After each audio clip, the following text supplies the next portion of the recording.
Bakıdan tapşırıq verildi. Paşinyan elan etdi. Bu kənd Azərbaycana qaytarılır. Ramiz Mehdiyev 25 il əvvəl Bəxtiyar Vahabzadəyə belə mane olub. C-130 qəzası. Azərbaycan MİQi də Xəzərə belə düşmüşdü. Təyyarə qəzası ilə bağlı qorxunc şübhə. Həmin an orada Türkiyədən şok. Vučić elan etdi. Moskva təlaşa düşdü. Müharibə başlayır. Vətəndaşların nəzərinə pensiya kapitalı bu qədər artacaq.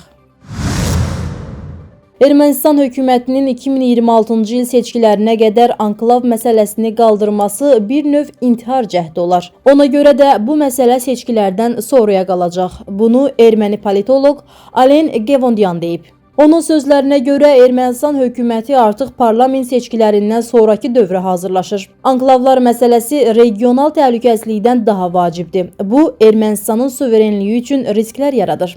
Baş nazir Nikol Paşinyan bir müddət əvvəl sosial şəbəkə paylaşımında delimitasiya prosesi zamanı Ermənistanın nəzarətində olan Azərbaycan ərazilərinin təhvil verilməli olduğunu vurğuladı. O, həmçinin Artsvaşenin qaytarılması məsələsi həll olunmadan anklavlar mövzusunun bağlanmayacağını bildirdi. Baş nazirin Artsvaşendən danışması seçki sonrası prosesin siqnalıdır. Fikrimcə, Bakıdan İrəvana mesaj göndərilib ki, erməni xalqını anklavların Azərbaycana qaytarılmasına hazırlasınlar. Ona görə Paşinyan belə fikirlər səsləndirir. Anklavların strateji mövqeyi onun ölçüsü və yerləşiminə görə fərqlənir. Bəzi anklavlar bizim üçün Artsvaşendən daha vacibdir. Məsələn, Tiqranaşen onların arasında ən vacib olanıdır. Hökumət bu kəndi Azərbaycana vermək üçün böyük hazırlıq görür. Son 6 ildə Tiqranaşenin dövlət yollarının istismarı proqramlarından kənarda saxlanılması bunu sübut edir. Kəndin Azərbaycanın nəzarətinə keçməsi bizim tranzit imkanlarımızı da məhdudlaşdıracaq. Məsələn, Ermənistan İrandan gələn erməni minik və yük maşınlarından rüsum götürməyə davam edəcək. Lakin biz lazım gəldiyi zaman bu yol ilə cənuba hərbi texnika daşıya bilməyəcəyik. Tiqranaşenin təhvilindən sonra orada yaşayan əhali yaxınlıqdakı Paruyur Sevak kəndinə köçməli olacaq. Təxminən 25 il əvvəl olmuş bir söhbəti xatırlayıram. Xalqımızın böyük şairi Bəxtiyar Vahabzadə ilə aramızda xoş bir ünsiyyət vardı. Bunu əməkdar incəsənət xadimi, yazıcı dramaturq Firuz Mustafa yazıb. O, prezident administrasiyasının sabiq rəhbəri Ramiz Mehdiyev ilə mərhum xalq şairi Bəxtiyar Vahabzadə arasında baş vermiş bir hadisədən bəhs edib. 2000-ci illərin əvvəlinin söhbətidir. Bir dəfə dayım, yazıcı Nahid Hacızadə ilə Azərbaycan nəşriyyatında Bəxtiyar müəllimlə qarşılaşdıq. Şair bizə yeni kitabını verdi. Mənə dedi ki, Hüseynağa Atakişiyev sənin piyeslərini tərifləyir. Kitab şəklində çıxıbsa ver oxuyum. Söz verdim ki, gətirərəm. O dedi ki, kitabı gətirmək üçün şoferi göndərə bilərdim. Amma Bəxtiyar müəllim gülüb üzünü Nahid müəllimə tutaraq bu əmmadan sonra dərdini yumor qarışıq bir tonda danışmağa başladı. Nahid, Heydər Əliyevin göstərişi ilə bizim mənzilə 3 rəqəmli telefon çəkiblər. Bir maşın da ayırıblar. Prezident tapşırmışdı ki, sürücünün maaşı və yanacaq dövlət hesabına olsun. Amma sürücü ilə mən özüm yollaşıram, qalır yanacağım pulu. Artıq onu da özüm almağa məcburam, bilirsən niyə?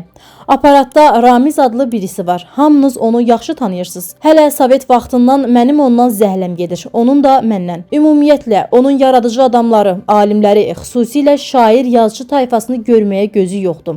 Antimillidir. Söz yox ki, Moskvanın buradakı adamıdır. Gör bir bu necə tipdir ki, dolayısıyla mənə pislik etmək istəyir. İşlər idarəsində tapşırıb ki, Bəxtiyarın sürücüsünə heç nə verməyin. Nə maaş, nə də yanacaq. Mən belə xırda-xuruş şeyləri Heydər müəllimə demək istəmirəm. Mən dedim ki, Bəxtiyar müəllim, haçan desəniz kitabı özüm sizə çatdıraram. Şair teleteatrdan aşağıda olan evin səmtini nişan verdi. Dedim ki, tanıyıram, taparam. Tapşırdı ki, kitabı həyətin qapısındakı gözətçiyə verərsən, mən oradan özüm götürərəm. Türkiyə hərbi təyyarəsinin Gürcüstan səmasında qəzaya uğramasını texniki amillərlə izah etmək mümkündür.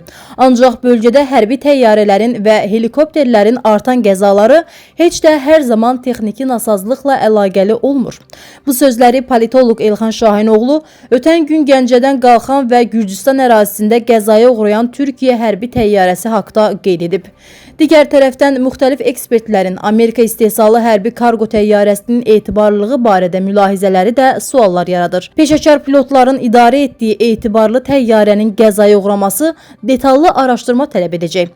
Havaya qalxdıqdan 27 dəqiqə sonra təyyarə ilə əlaqənin kəsilməsi və radar siqnalının itməsi istər-istəməz 2019-cu ildə Xəzər üzərində qəzaya uğrayan Azərbaycan hərbi təyyarəsi olayını xatırladır. Həmin olayda da Azərbaycan hərbi hava qüvvələrinin MiG-29 təyyarəsi ilə qəflətən rabitə əlaqəsi kəsilmiş və aviasiya vasitəsi radarlardan itmişdi.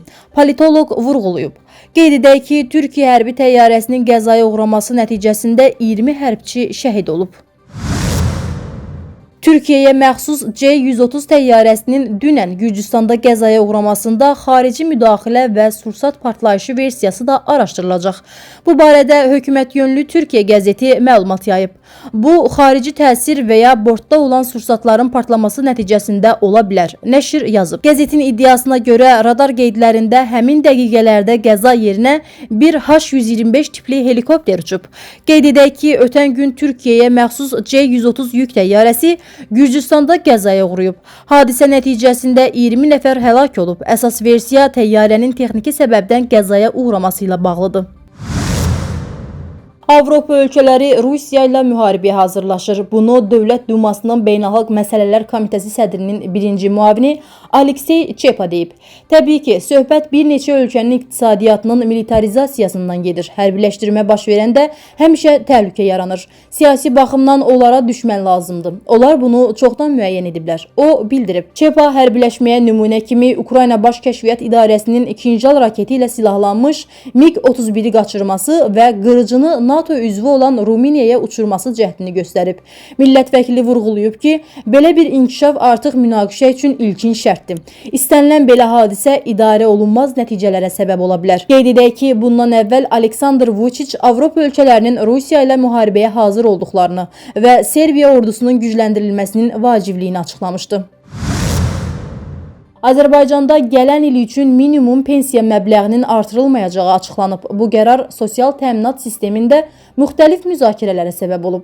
Xüsusilə vətəndaşların fərdi pensiya kapitalına, yəni topladıqları sosial sığorta yığımlarına bunun təsirinin olub-olmayacağı maraq doğurur. Bəs gələn il pensiya kapitalı artacaqmı və bu məbləğ nəyə əsasən hesablanacaq?